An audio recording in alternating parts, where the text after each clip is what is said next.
한류의 세계적 확산.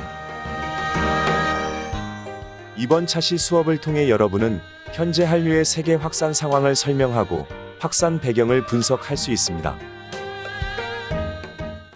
예, 이번 4차 시에서는 앞에 살펴봤었던 한류의 동아시아권으로의 어떤 확산, 전파, 이것들을 바탕으로 해서 어떻게 전혀 문화권이 다른 전 세계의 다른 나라들에도 이 한류가 크게 영향을 미치게 되었는지, 문화적인 인기를 구가하게 됐는지 이 부분을 살펴보도록 하겠습니다.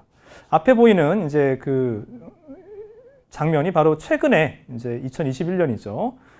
크게 성공을 거두었던, 전 세계 사람들에게 굉장히 큰 공감을 많이 얻어냈었던 넷플릭스 드라마 오징어 게임 장면인데요. 이게 이제 단순히 우리나라만의 콘텐츠가 아니라 전 세계적으로 그래 맞아 저거야 라는 이제 그런 공감을 얻어냈던 그런 대표적인 콘텐츠인 거죠.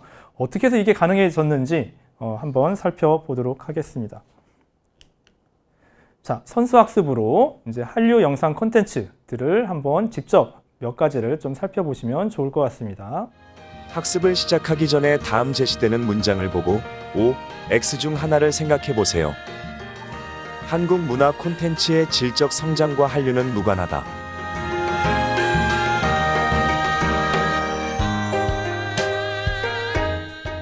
정답은 X입니다.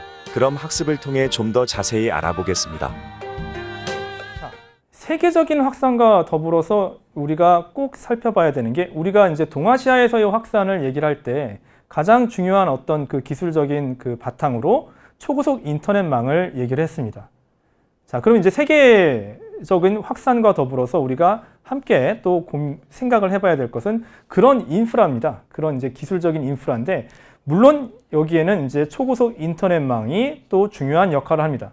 근데 단순하게 그냥 초고속 인터넷망만을 이제 우리가 얘기할 것이 아니라 이 초고속 인터넷망을 활용한 새로운 글로벌 미디어의 확산을 우리가 얘기를 해봐야 된다는 거죠. 자, 그런 대표적인 그런 글로벌 미디어로 이제 꼽을 수 있는 게 두 가지가 있습니다. 첫 번째는 우리가 일상적으로, 이제는 너무나 일상적으로 우리가 다 이제 수시로 핸드폰을 통해서 보고 있는 유튜브가 있고요. 두 번째로는 이제 OTT 서비스라는 게 있습니다. 자, 이 두 가지가 이제 그 글로벌 미디어 확산에 어떻게 영향을 주기 시작했는지 이걸 좀 살펴보도록 하겠습니다. 자, 유튜브는 2005년에 물론 미국에서 맨 처음 설립이 됐습니다. 그래서 2010년이죠. 2000년대에서 이제 시작해서 2010년대 초까지 세계 대중문화 콘텐츠가 하나 둘씩 굉장히 천천히 그러다가 점점 가속화되면서 결집되기 시작했습니다. 자, 그러면서 이제 세계적인 어떤 국경을 넘어서, 지리적인 범위를 넘어서 대중문화를 이제 공유하는 그런 이제 그 환경이 만들어지기 시작했다는 거죠. 제가 이제 기억하기로는 사실은 2005년대 전반까지만 하더라도 유럽이나 미국에서 아시아 문화에 대해서 별로 그렇게 큰 관심이 없었습니다. 근데 2005년대를 지나가기 시작하면서 초고속 인터넷망이 사실은 우리나라보다 좀 유럽이 좀 더 늦게 이런 것들이 이제 깔리기 시작했는데요. 이런 초고속 인터넷망을 통해서 유튜브에 접근하기 시작하면서 아메리카나 유럽에 있었던 대중들이 동아시아에 있는 낯선 문화에 대해서도 하나 둘씩 접근하고 재밌게, 흥미롭게 이제 생각하기 시작했다는 것입니다.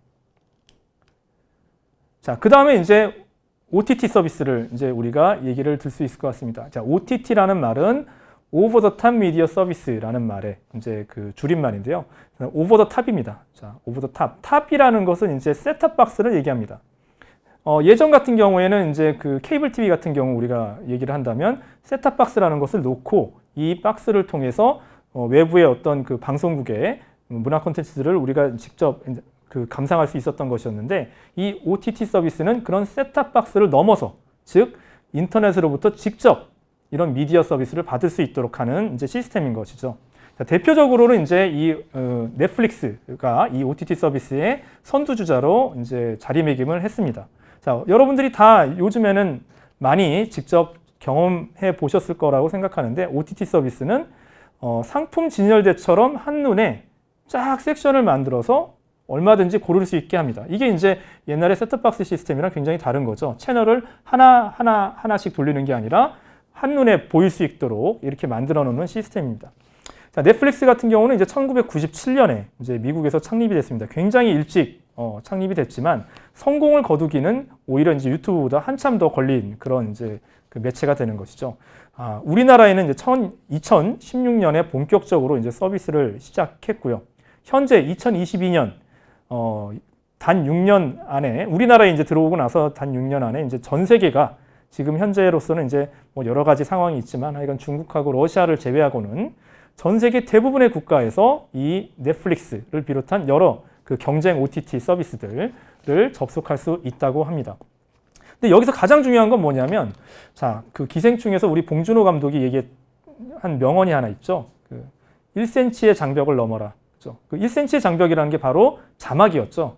자, 원래 우리나라 사람들은 대한민국에서는 하도 해외 문화를 많이 들여오면서 자막에 굉장히 익숙해져 있었습니다. 뭐 미국 영화든 아니면 뭐 일본 영화든 다 자막을 보는 거에 익숙해 있었기 때문에 그러면서도 이제 훌륭한 문화를 받아들일 수 있었는데, 자, 자막 시스템이 사실은 유럽이나 아메리카에서는 익숙치 않았습니다. 자, 그럼에도 불구하고 이런 서로의 소통을 보다 원활하게 하기 위해서 넷플릭스는 낯선 문화권의 콘텐츠를 더빙이 아닌 자막으로 얼마든지 감상할 수 있도록 만들었던 것이죠. 그래서 단순하게 이제 몇 개의 주요 나라들이라고 하는 그 나라의 언어만을 지원하는 게 아니라 무려 23개에 이르는 번역어를 지원을 하게 됐고, 여기에 당당하게 우리나라 한글도 우리나라 국어도 이제 들어가 있게 되어 있습니다. 자, 그러면서 이제 낯선 문화권의 콘텐츠에 대한 선택 가능성이 굉장히 높아지게 되는 것이죠.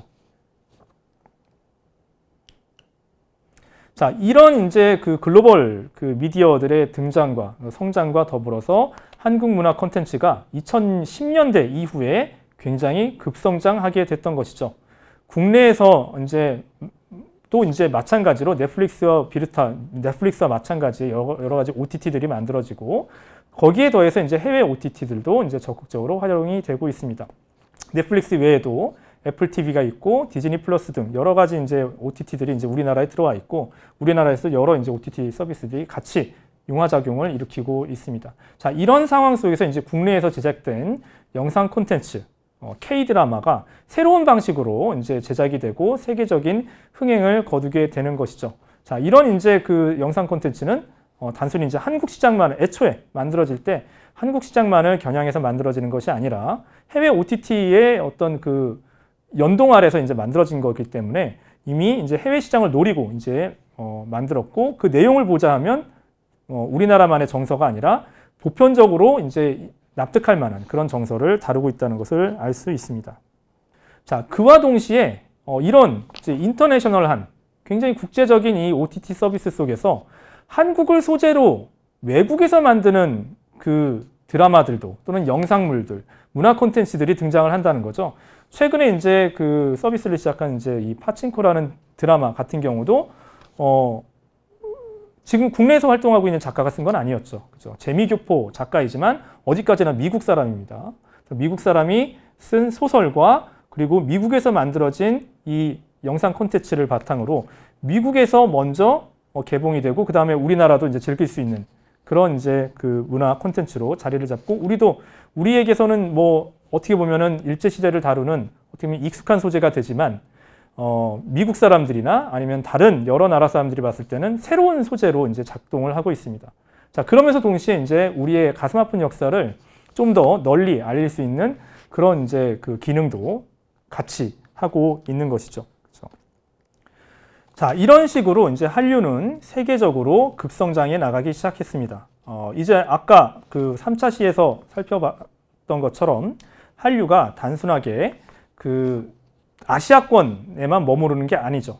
이제 아시아, 그 다음에 넘어서 서아시아, 북아프리카를 넘어서 이제는 유럽, 그 다음에 북아메리카, 남아메리카까지 이 한류의 그 흐름이 2010년대 이후로 크게 확산되는 그런 모습들을 보여주기 시작했습니다.